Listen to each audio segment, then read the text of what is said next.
Assalamualaikum warahmatullahi wabarakatuh. Saudara-saudaraku yang seiman dimanapun engkau berada, sekarang kita melanjutkan pembahasan dari video yang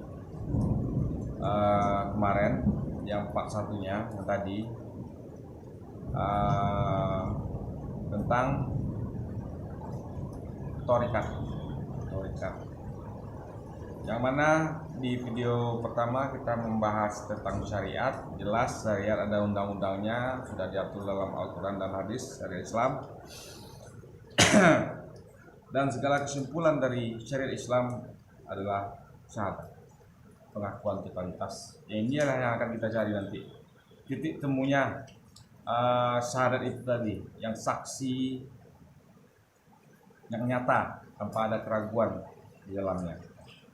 Jadi kita bahas tentang torikat atau jalan rukun agama yang kedua. Di sini saya sampaikan dulu, torikat ini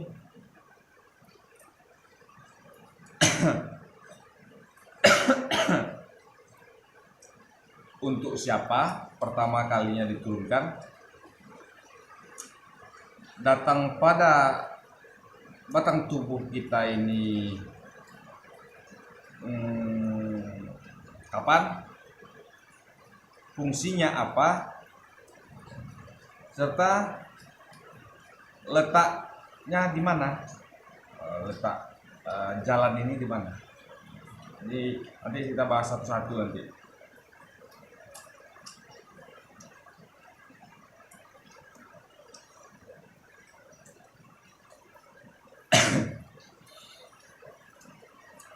Tarikat datang pertama kali ini untuk baginda Nabi Muhammad SAW. Waktu itu dia berkhalwat di Gua Hira.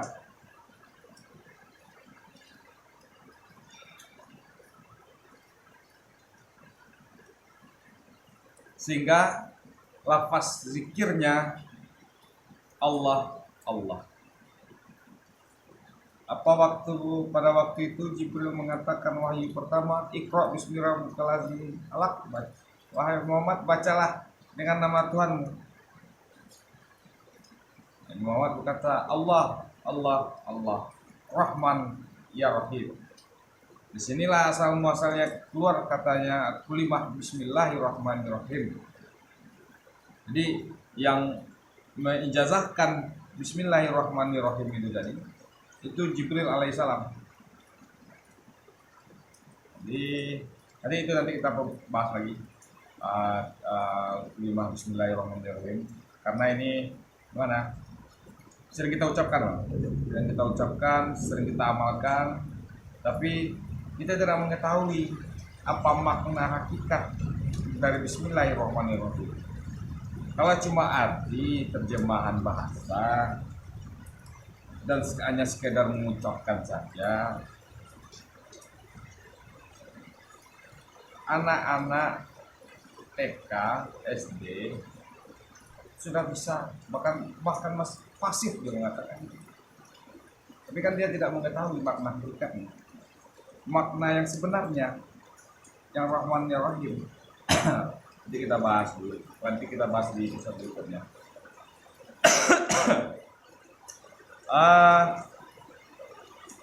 Keadaan di musola hujan, di luar hujan, bukan di musola ya, di luarnya hujan, di dalam sih mana-mana ya. Jadi kapan torikat ini didatangkan? Waktu dan kepada siapa? Datangnya torikat ini, waktunya datang torikat ini 120 hari cabang bayi di dalam rahim. Disitulah datangnya torikat ini. Yang pertama datangnya tarekat kepada Nabi Muhammad.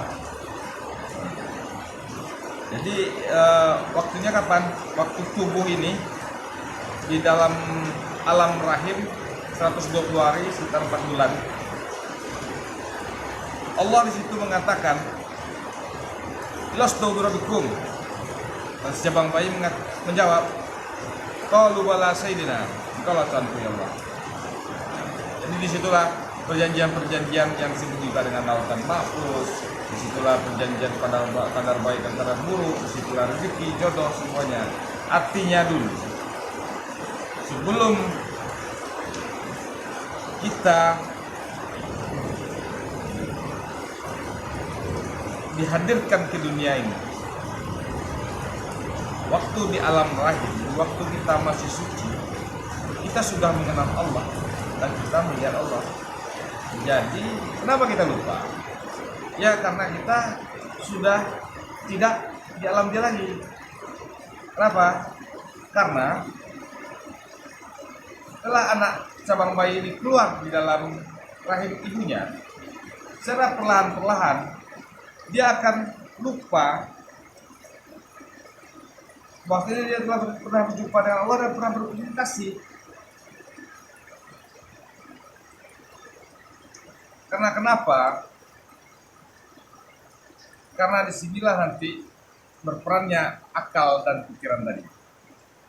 Setelah cukup dewasa dia, setelah dia bisa membedakan baik dan buruk, setelah dia akil balik, maka hukum sebab akibat akan berlaku bagi cabang bayi itu sendiri.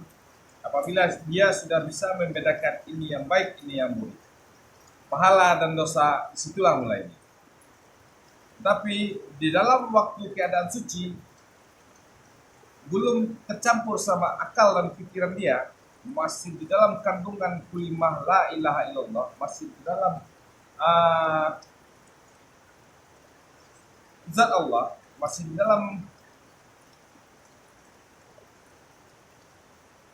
di dalam genggaman Allah. Bahasanya kita kan suci. Jadi dari sini dasarnya kita nanti bahwasannya kalau kita ingin melihat Allah nyata adanya, berarti kita harus suci dulu. Inilah fungsinya tarekat tadi, mensucikan hati tadi,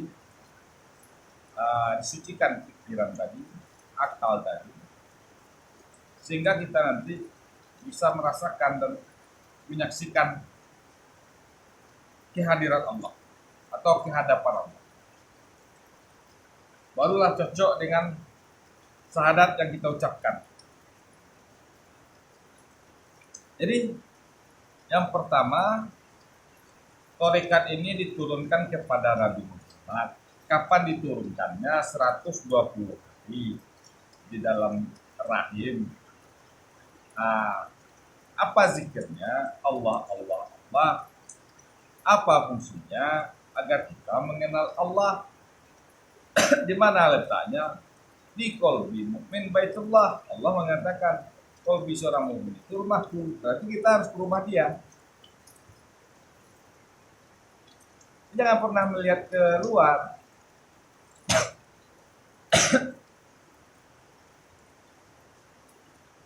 Mencari Allah itu nggak ada di luar. Cari Allah itu cari di dalam diri. Baru nanti dia akbar, besar. Jadi setelah kita mengenal diri yang sebenarnya, tapi ya diri yang suci, disitulah kita akan mengetahui dan disitulah kita melihat wujud Allah yang nyata. Dan itu adalah rahasia masing-masing, karena itu tidak akan bisa dijabarkan. Karena Allah tidak bisa diterima, tidak bisa dianalisa dengan akal, pikiran, hati, dan jiwamu. Makanya Makam Arifillah, pengajian tentang ini, dia akan mengutarakan sampai Nur Muhammad, atau cahaya Muhammad, atau ruh, atau nyawa, atau ilmu, cahaya, macam. macam bentuknya. Inilah yang tadi ya, perjalanan mendapatkan jiwa-jiwa yang tenang. Apa kata Allah di dalam Al-Qur'annya? Kita sudah apa? Allah telah mengatakan, lu bahasanya kitanya, kalau kita meninggal, istilahnya kiamat batang tubuh kita, bukan bangsa, batang tubuh kita kiamat, Allah sudah menjamin kita di dalam surat Al-Fajar di ayat 27 sampai 30. Apa kata Allah? Hai jiwa-jiwa yang tenang, kembalilah kepada Tuhanmu dengan hati yang puas dan lagi diridhoinya. Maka masuklah ke dalam jemaah hamba-hamba, dan masuklah ke dalam surga. Itu tanpa dihisab itu. Tidak ada kita melewati alam-alam yang lain. Alam barzakh, alam pertimbangan, itu. Yang jelas meninggal, kiamat, tubuh kita ini langsung masuk surga. Artinya api, angin, air, tanah yang membentuk batang tubuh zahir kita ini, dia akan melebur menjadi cahaya. Cahaya inilah asalnya dari Allah. Disebut juga nurun ala nurin, cahaya di atas cahaya. Jadi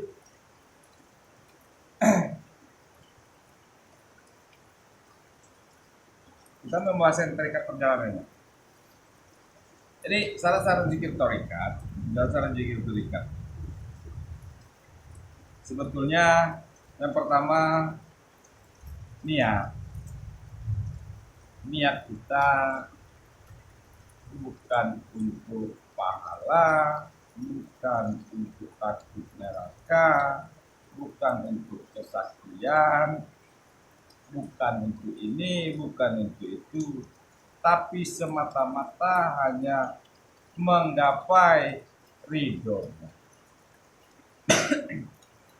Yang kita maksud dan kita tuju hanya ridho Allah. Jadi itu niatnya.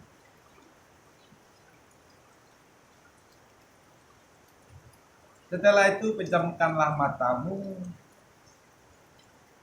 hati melihat suratan Allah yang membaca dengan sendirinya di qalbi mukmin baitullah, 2 jari di bawah susuk kiri, letaknya di anatomi tubuh kita, di jantung. Jantung ini berdetak sendiri, darah ini mengalir sendiri.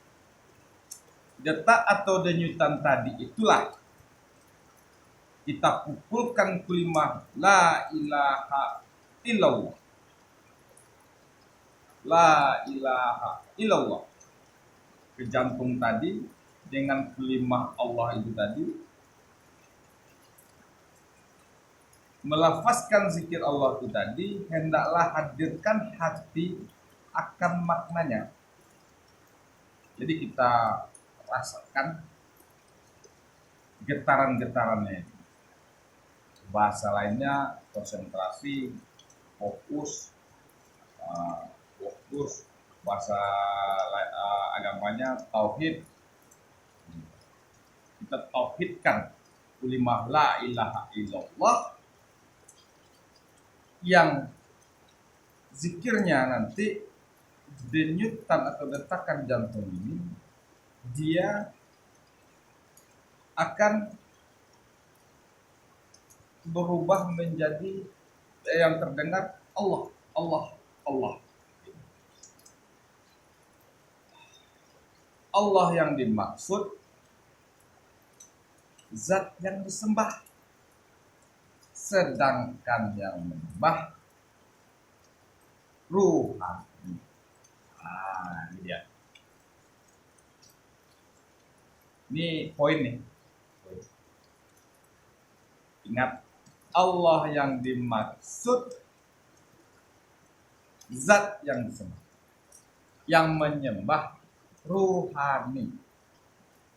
Ruhani, bahasa lainnya nyawa, bahasa Minangnya ango, nafas bahasa Indonesianya,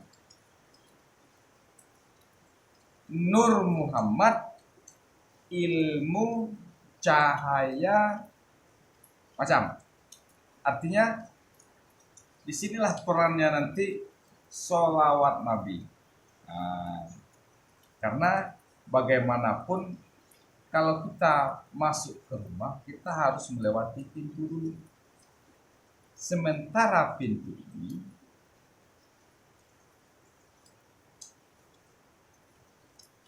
yang ada di sana adalah kekasih Allah, yaitu Muhammad atau Nur Muhammad. Di sini kita tidak berzikir lagi nantinya. Setelah kita hati kita bersih, Allah sudah kita merasakan qalbi mu'min baitullah itu Allah.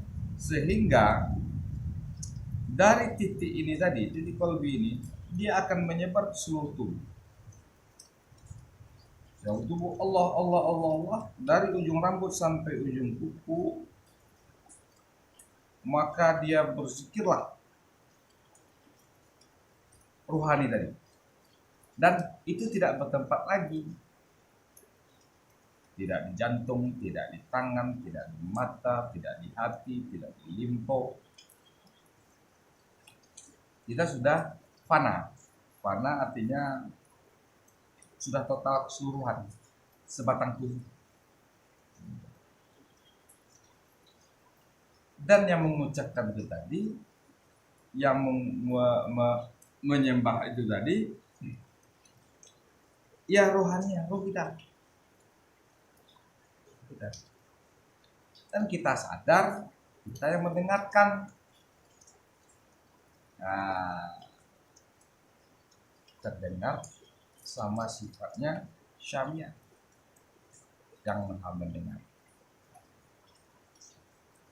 Ruhani itu tadilah, yang hidup itu tadilah, yang Muhammad itu tadilah, yang Nur Muhammad itulah yang memuji kekasihnya, yang memuji. Itu harus kita ketahui.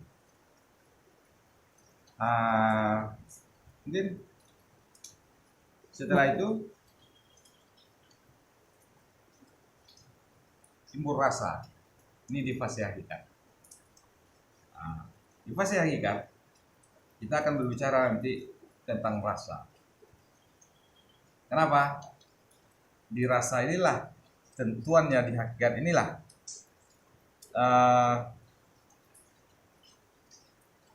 tidak adanya keraguan lagi di sini, karena kita sudah merasakan sendiri bagaimana kedekatan kita dengan Allah. Setelah kita rasakan, kita yakinkan, kita yakin, dan Allah yakin, baru kita nyatakan lillahi ta'ala. Mungkin durasinya agak panjang, saudara-saudaraku. Nanti kita masuk ke part ketiga, itu kajian hakikat. Nanti kalau memang ada pertanyaan tentang syariat, tapi lebih spesifiknya kalau syariat kan sudah jelas tuh, karena saya bukan juga ahli syariat, bukan ahli hukum fikih, cuma kalau saya tahu saya jawab. Cuma kalau tentang syariat, hakikat dan makrifatullah, silakan apapun pertanyaan itu, kalau saya ketahui siapa kan saya jawab. Namanya nanti kita bertukar pengalaman. Nah, bukan itu kan, ilmu ini nanti akan kembali kepada diri masing-masing. Diri masing-masing, apapun itu, kita tetap bermohon kepada Allah supaya diberikan hidayah atau petunjuknya. Karena Allah lah yang mempunyai semua ilmu. Assalamualaikum warahmatullahi wabarakatuh. wabarakatuh.